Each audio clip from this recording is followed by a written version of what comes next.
The ship's spiral bloom drifted helplessly in the cold dark between stars. It was meant to be a peaceful science vessel, quiet and light, shaped like a silver petal. But now its petals were torn. Sparks danced along broken panels. The hum of power had gone silent.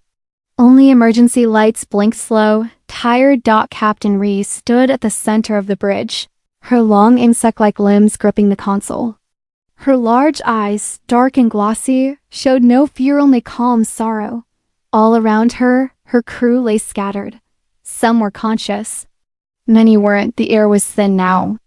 Their leafy oxygen tanks had ruptured when a hidden minefield exploded near. The asteroid zone, they hadn't seen it coming. No warnings. No signs. This wasn't supposed to happen, Ree whispered to herself. Her people, the Elyari, were not made for war. They were thinkers, artists, explorers. They had evolved. On jungle moons where light filtered softly through green skies.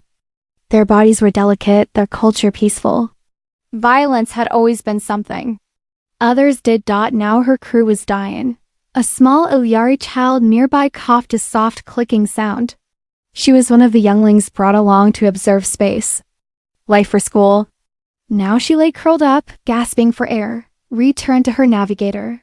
Chloe, the distress signal? Chloe's feelers twitched weakly. I tried. The beacon works, but the range is short. Council ships are too far. Ree closed her eyes. The Galactic Council was supposed to protect ships like hers. Their alliance claimed to cover this entire sector, but no ships were close enough. Number 1 was listening, and the air was running out. We'll send it anyway, she said. Boost the signal with our core heat. Just one shot. Let it reach someone. Anyone? Chloe asked. Anyone. Ree leaned over and hit the button. The console sparked beneath her fingers, but the signal went out. It flew through space, a cry for help from a gentle people who had no one else to turn to. They waited. 20 minutes passed. Then the screen blinked. Signal received, said the ship's soft AI. Response incoming. Coordinates matched. Ree rushed to the console. A return ping? So fast? The screen flashed with incoming data. A ship. A responder. But then the name appeared. Revenant origin, Earth class, unregistered status, blacklisted. Deathworld. Ree froze. Earth.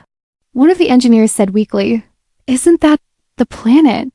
From the old council warnings? Chloe tapped the console again, trying to confirm. It's real, it's coming. And ... It's only 16 hours away. Someone dropped their tool. Another. Began clicking in panic. Double quotes. No, this can't be, whispered a crew member. We can't accept help from them. The council said Earth was forbidden, violent, wild, that they destroyed their own moon during testing, that they built weapons that shook planets, that they disappeared from the council after refusing disarmament. Ree stare at the screen. The message was simple.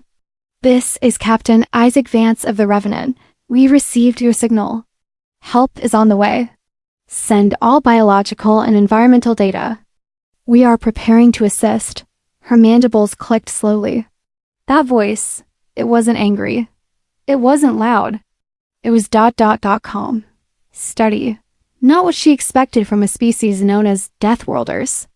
Still, the fear was real. I thought Earth was gone, Chloe said quietly. I thought they left the galaxy. Ree replied, maybe they were just watching. She glanced at the younglings again. One of them had stopped moving. Another coughed again, weaker this time. They couldn't survive. 16 hours without more oxygen. She activated the come again. This is Captain Ree of the Spiral Bloom. We ... Accept your aid. Sending data now. There was no choice. The ship creaked as power failed in another section. Ree turned to her crew. Prepare yourselves. A human vessel is coming. It may be our only hope or our final mistake. Silence. Then Chloe nodded slowly. They may be monsters. But monsters who answer a cry for help ... might not be monsters at all. Ree looked back at the screen. The Revenant was coming. And the stars outside, usually calm and cold, suddenly felt like they were watching. She had called to the most dangerous world in known history, and it had answered. Asterisk, the crew of the Spiral Bloom said very little in the next few hours. The lights on the bridge dimmed further, and the air grew even thinner. Everyone moved slower now. Even speaking took effort. Every breath came with a soft wheeze or quiet gasp.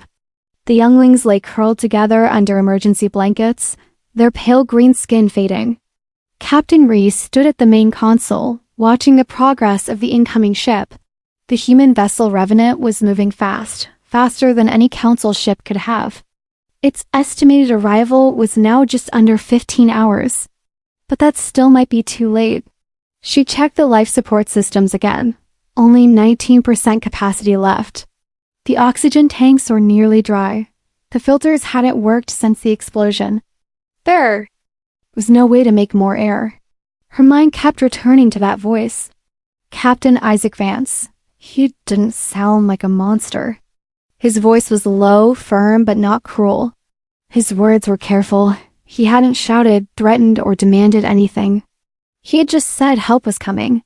Still, the stories were hard to forget. Old lessons drilled into every Elyari since childhood. Earth, deathworld. Stay away. Long ago, the Council had marked Earth as unfit for diplomacy. Humans were said to be violent, unpredictable, and destructive. The Elyari had heard whispers of massive wars, endless battles, and weapons that melted. Cities, and then Earth went silent. No more contact. The Council erased their name from the list and moved on. But now, here they were. Ree leaned on the console, trying to stay awake. She didn't want to sleep. Every moment mattered now. Across the bridge, Chloe spoke weakly. Captain ... Something strange. She turned. What is it? I ran. A scan on the Revenant's signal. Their message had hidden data. Not secret dash, just ... extra. Extra? Chloe nodded slowly, blinking his tired eyes. They've already started adjusting their systems for us. They translated our biology. They're preparing air mixtures that match our breathing, even their rescue tools. They're changing them for our body types. Ree stared. They had barely exchanged words with the humans, and already those Deathworlders were working to save them like they cared. Then the next message came in. Short, calm, measured. Your biology has been received. Life support is being adapted for your species. Medical team is preparing. Estimated arrival, 14 hours. Stay strong. We are coming. The room fell silent. One of the engineers, a quiet female named Sala, let out a soft cry. Not fear, not pain. Something else. Hope. But why? She whispered. Why would they do all this? No one had an answer. Ree sat beside the younglings and held the smallest one's hand. It was cold now. The child didn't open her eyes. She was slipping. The Elyari couldn't survive in thin air like this. Not much longer. She looked out the viewport. The stars twinkled as always, uncaring and distant. But somewhere out there, closer with every heartbeat, a black ship flew through the dark toward them. Not a council vessel. Not a gentle explorer. A human ship. 15 hours ago, the idea would have terrified her. Now, she closed her eyes and whispered, "Please, come faster." Then something new happened. The ship's sensors picked up another object. Captain, Chloe said, sitting straighter, "I think there's someone else." Ree moved quickly, or as quickly as she could. Her hands flew across the screen. A small dot appeared, 3 dots, actually, near the edge of the system. Moving slowly, no response to hails, no known signatures. Not marked as council. They're not broadcasting IDs, Chloe said. But their shields, they're council class. Ree's heart pounded. The council? Here? Why? They're not answering our signal, Chloe replied. But they're moving closer, watching. Ree felt the cold return to her chest. They saw her beacon, and now they're waiting. Waiting for what? Then she understood. Waiting to see if the humans would really come, and what they would do. Ree looked at the younglings, then back at the screen. The council had stayed silent when their allies begged for help, but Earth, the world everyone feared, was racing toward them with everything it had. She felt something new stir in her chest, not fear, not yet relief, just a question. What if the galaxy had judged Earth wrong? What if the monsters weren't the ones flying toward her ship, but the ones who had left her people here to die? And what would happen when the Revenant finally arrived? Ask ChatGPT. The Revenant was cutting through space like a silent blade. Inside the ship, everything moved with focus. The crew didn't talk much. They didn't need to. Every officer knew what this mission was. It wasn't a war patrol. It wasn't an attack. It was a rescue. Captain Isaac Vance stood at the center of the bridge. His dark coat brushed the floor, and his face was calm but hard. He had the look of a man who had seen too many battles, lost too many friends, and learned never to waste. Time. A message played again on the main screen. The voice of the alien captain, Ree, came through soft and tired. This is Captain Ree of the Spiral Bloom. We are dying. We accept your aid. Please help us. Vance folded his arms. EDA? 13 hours, sir, said Lieutenant. Chun at navigation, running smooth at max hyperspeed. Any sign of hostile forces? Yes, sir, said Tactical Officer Mendez. 3 council ships on slow approach to the alien vessel. They're not helping, just watching. Vance's eyes narrowed. They're waiting to see what we do. He didn't like that. He didn't like any of this. Back when Earth was still part of the Galactic Council, they were told to be quiet, to follow the rules, to keep their heads low. But Earth didn't forget how to think for itself. After being blacklisted, humanity kept building, learning, preparing just in case. Now one small alien ship had cried for help, and Earth had answered. In the medical bay, Commander Amira Hayes walked past rows of stretched equipment. She wasn't tall, but the powered rescue armor on her made her look like a walking tank. Her voice was steady as she talked to her team. These are not humans, she reminded them. They breathe through gills and lungs. Their bones are light. Their skin is soft. Do not treat them like soldiers. Treat them like survivors. Dr. Lynn Park, chief medic, nodded. Their oxygen mix is delicate. If we pump the wrong gas levels, we'll damage their lungs. Work fast, Hayes said. We only have hours to get everything ready. In the engine room, Chief Engineer Riku adjusted the life support pods. Increase moisture. Lower temperature. These folks are used to warm, wet air. A mechanic looked over. Like a jungle? Exactly, Riku said. Give them the jungle. We make this place feel like home before they even step on board. No one had to ask why they were doing all this. Earth didn't get many chances to prove itself to the galaxy. But today, they had one. And none of them were going to waste. Back on the bridge, Vance stared at the newest scan. The Elyari ship looked worse now. Their power was dropping fast. Air levels critical. Movement was minimal. The younglings might not survive much longer. Send another message, Vance said. Let them know how far we are. Give them hope. Lieutenant Chan nodded and activated the CUM. Captain Ree, this is Captain Vance. 12 hours. We're coming fast. Medical teams are ready. Life support adjusted. You are not alone. He paused, then added, hold on. On the other side of space, aboard the Spiral Bloom, Ree listened to that message. Her arms trembled. Her back ached. Her lungs burned from the thin air. But she smiled. They're still coming, she whispered to herself. Chloe managed to nod. That's the third message. They mean it. But why? Ree said again. We're strangers. We're nothing to them. Chloe's voice was thin. Maybe that's exactly why. Ree stood slowly and looked through the glass. She couldn't see the Revenant yet, but she could feel it. A dark shape tearing through the void, bringing help wrapped in steel and fire. The council had called humans a danger.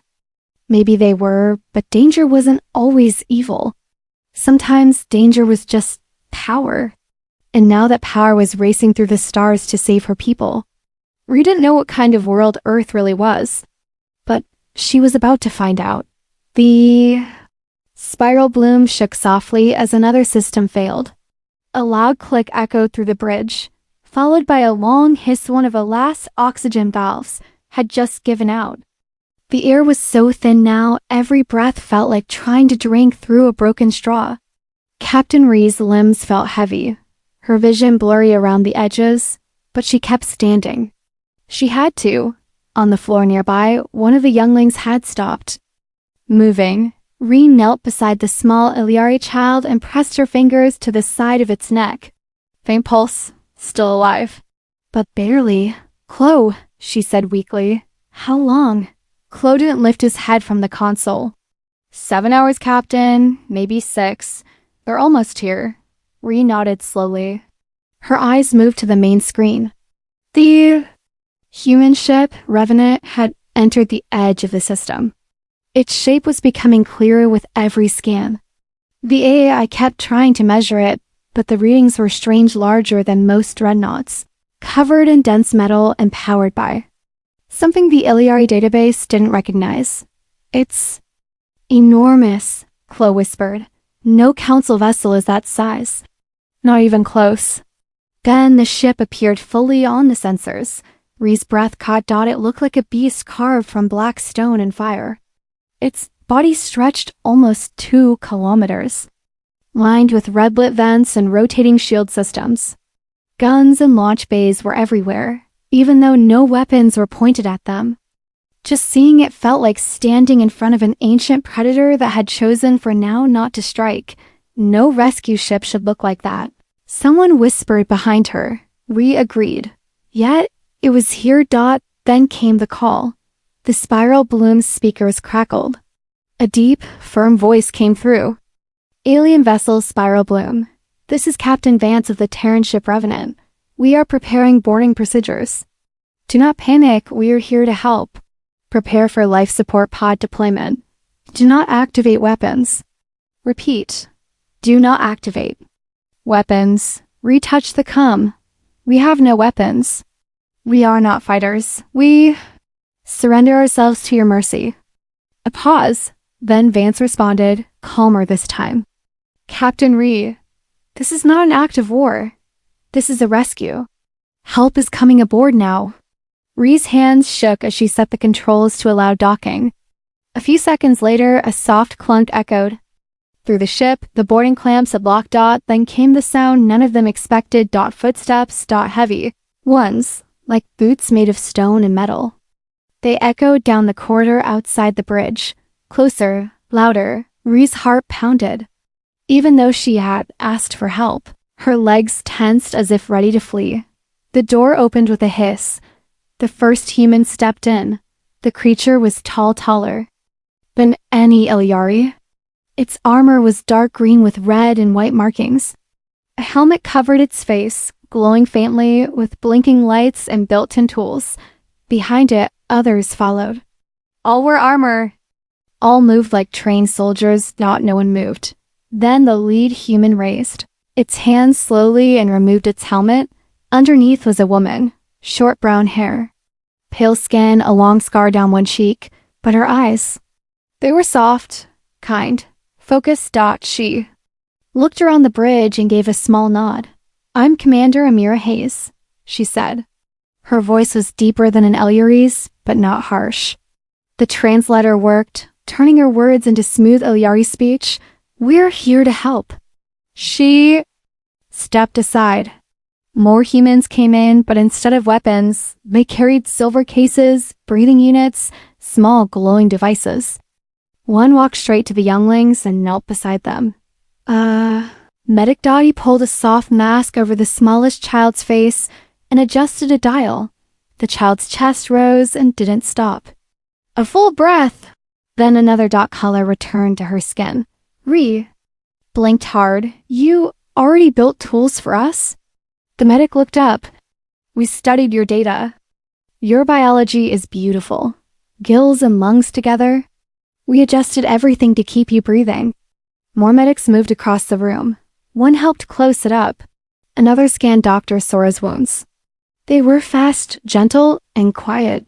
Ree felt dizzy not from the air this time, but from what she was seeing, these weren't monsters. They were soldiers, yes. But they weren't here to fight. They were here to save. One of them tall, armored, and silent stepped beside her and gently handed her a portable oxygen unit. She pressed it to her face. Cool, rich air flowed into her lungs. Tears filled her eyes.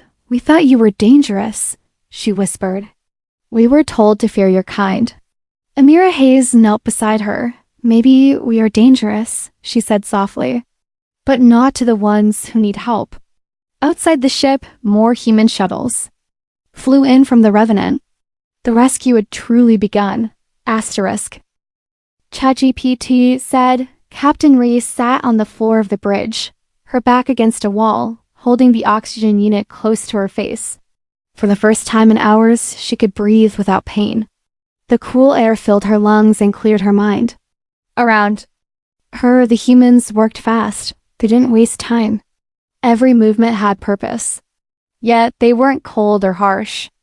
They checked each Elyari gently, speaking in calm voices, even though their bodies were wrapped in heavy armor. Commander Amira Hayes gave orders with a firm voice, but her eyes stayed kind. Bring in 3 more med packs and increase humidity. In the corridor, these people are drying out. A tall human with a scar across his chin nodded and left to follow the command. Another, with wide shoulders and medical tools built into his armor, stopped beside a youngling who was still unconscious. He knelt and placed a glowing patch on her chest. The Elyari child gasped suddenly, and then took a deep, full breath. Her small hands opened and her eyelids fluttered. Slowly, she blinked up at the human. He smiled behind his face shield and whispered something soft, even though she wouldn't understand. Ree watched in silence. She couldn't understand it. Every lesson she'd ever learned told her these beings were dangerous, ruthless, born from a violent world where storms crushed cities and beasts hunted for sport. But what she saw here didn't match the stories. Commander Hayes, she said weakly. Amira turned. Yes, Captain. Why did you come? Why risk your crew for strangers? The human paused. Because your distress call said there were children aboard, but we are not allies. The Council forbids contact with you. Hayes gave a tired smile. The Council's silence doesn't change what's right. She turned back to help another medic set up a portable bed for the wounded. The bridge of the spiral bloom had become a strange place. Half was still broken, flickering lights and cracked screens. The other half was now lit with soft lamps from human kits, medical gear neatly lined on the floor. And standing in the middle, soldiers from Earth, armed with tools of healing instead of weapons. One of the humans, a woman named Sergeant Mira, approached Ree holding a datapad. We've stabilized 15 of your crew so far. The others are being moved to our ship now. Our doctor says we can treat everyone once they're aboard. You're moving all of us? Ree asked. Sergeant Mira nodded. Yes, ma'am. Your ship can't hold life support any longer. We've got enough space for your whole crew, plus emergency care units. But your ship is a warship. It's a warship that saves lives too, Mira said softly. Ree looked around at her crew. Chloe was now upright and breathing better. Dr. Sora was on a stretcher, her wounds patched. The younglings were asleep, but safe. One of them was curled in the lap of a human soldier who sat cross-legged beside her, humming a quiet tune. These humans, they were not what the galaxy had said they were. Outside, the Revenant loomed like a dark mountain above the broken ship. Its engines glowed faintly, ready to jump if needed. Its hull was covered in armor thicker than anything Ree had ever seen, but here it was, serving as shelter to dying. Strangers, your crew is ready for transfer, Hayes said. Our transport shuttles will bring everyone aboard. You'll have your own space, food, and water. We'll take you to safety. Ree hesitated. Her ship was her home. But it was dying. She stood slowly and gave a small bow. We will come with you. Thank you, Commander. Hayes nodded. Welcome aboard the Revenant, Captain. As the last Elyari were moved from the bridge, Ree turned for one last look. The spiral bloom had carried them across the stars. Now, it would drift empty and broken. Her heart ached, but her people were alive. That was what mattered. In the corridor, the sound of human boots echoed again, but this time, it was not frightening. It was the sound of help, of hope. Ree stepped into the shuttle and took her seat beside her crew. And for the first time since the explosion, she allowed herself to believe they were going to survive. Because the deathworlders had come, the shuttle doors slid shut with a soft hiss. Inside, the lights were dim and cool. The seats were wide and built for strength, but they felt safe. Captain Ree sat quietly, her hands folded in her lap, while the rest of her crew settled around her. The human medics moved through the shuttle, checking monitors and adjusting oxygen units without saying much. Their silence wasn't cold. It was focused. Beside her, Chloe looked out the small round window. I never thought I'd be on a human ship, he whispered. Ree gave a small nod.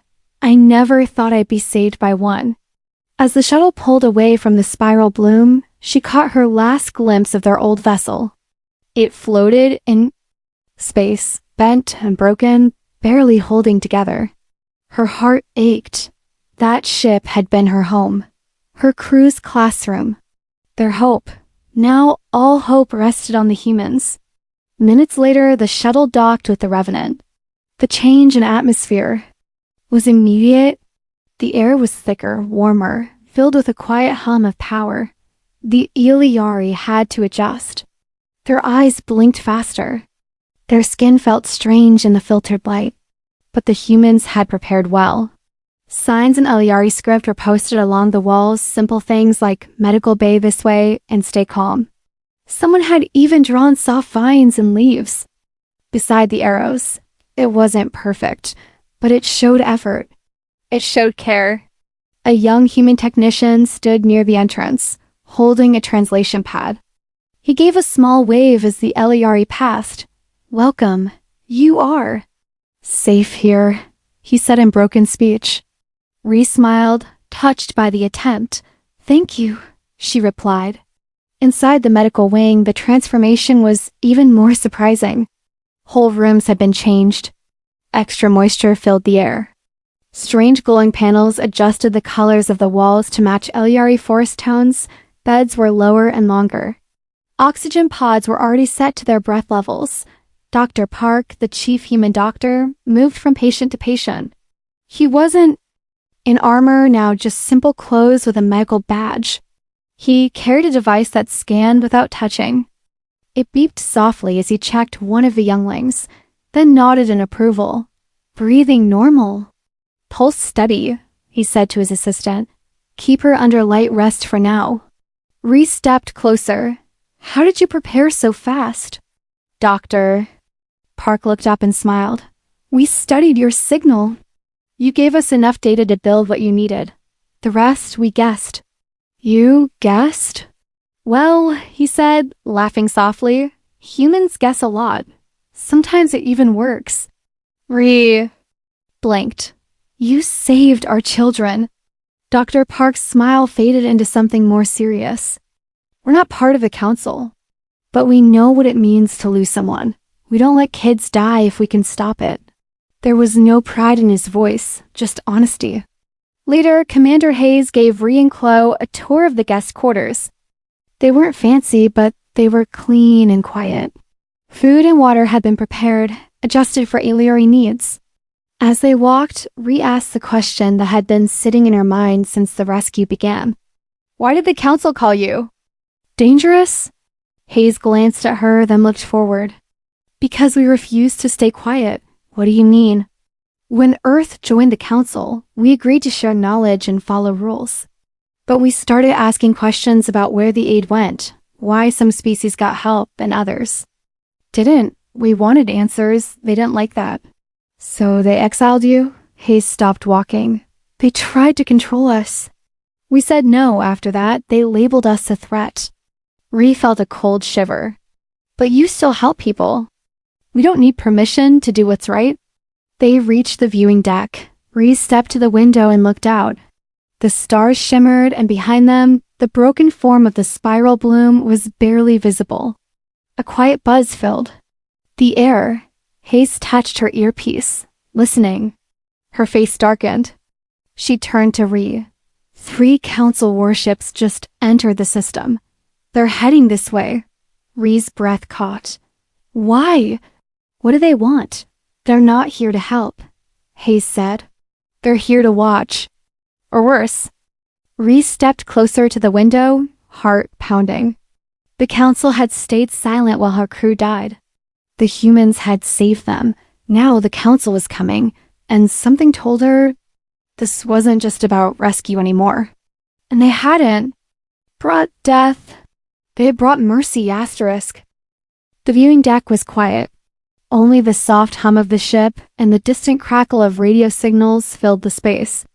Captain Ree stood with her hands pressed against the glass, staring at the 3 council warships drifting closer. They were sleek, bright, and beautiful, just like all Elyari had been taught to admire. But now all she felt was unease. Commander Hayes stood beside her. They're not answering our calls, she said. No greetings, no questions, just silence. What do they want? Ree asked. To see what we've done, Hayes replied. And maybe to erase it. Ree looked back at her. Erase it? Hayes nodded. The council doesn't want others to know that Earth still helps. That we came here not to conquer, but to save. They'll try to twist the story. But we have proof, Ree said. You saved my crew. That won't matter if no one hears it. Ree stepped away from the glass and took a deep breath. The air was clean, rich, and filled her lungs with new strength. She remembered the younglings resting safely, the crew who could breathe again, the way human soldiers had treated them not as strangers, but as people who mattered. She turned to Hayes. Then let them hear it. Within minutes, Ree stood in the ship's main comm room. Lights blinked across the control board. A human officer helped her adjust the translation system, syncing it to Galactic Council channels. You'll live on open frequencies, Captain, he said. Ree looked at the camera. Her voice was steady. This is Captain Ree of the Science. Vessel Spiral Bloom. We sent a distress call when our ship was dying. The Council did not answer, but the humans did. She paused, breathing slowly. They came with a warship, yes, but they did not bring war. They brought air, food, medicine. They saved our younglings. They carried our wounded. They risked their lives to protect people they didn't even know. Behind her, the humans listened without speaking. Some removed their helmets. Others lowered weapons. There was no threat in the room, only truth. The Council says Earth is dangerous, but they are not to be trusted. But I have seen the truth with my own eyes. You told us humans were monsters, and yet they were the only ones who came. Her voice grew sharper. You watched us suffer and said nothing. Earth saved us. She ended the transmission. The signal went out across the stars. To council ships, to trading posts, to neutral worlds. Anyone who listened now knew. Return to Hayes. Will it be enough? I don't know, she said softly. But you said it, and they heard it. The council ships didn't respond immediately. For a long hour, they hovered at a distance, quiet and unmoving. Then, one by one, they turned and jumped away into hyperspace, vanishing without a word. Hayes watched. The scans. They're gone. Ree let out a breath she didn't know she'd been holding. Cowards, Chloe muttered from nearby. They didn't want to answer for what they didn't do. The Revenant turned slowly, aligning for departure. Ree's crew had all been treated, fed, and made safe. The younglings were smiling again. Even Dr. Sora had started walking with help. Before returning to her crew's quarters, Ree stood once more on the viewing deck. Earth had been called a death world. Maybe that was still true. Harsh lands, dangerous storms, wild creatures. But it had also made people who didn't run from fear. People who crossed the stars for strangers. She had learned something the Council never wanted her to know.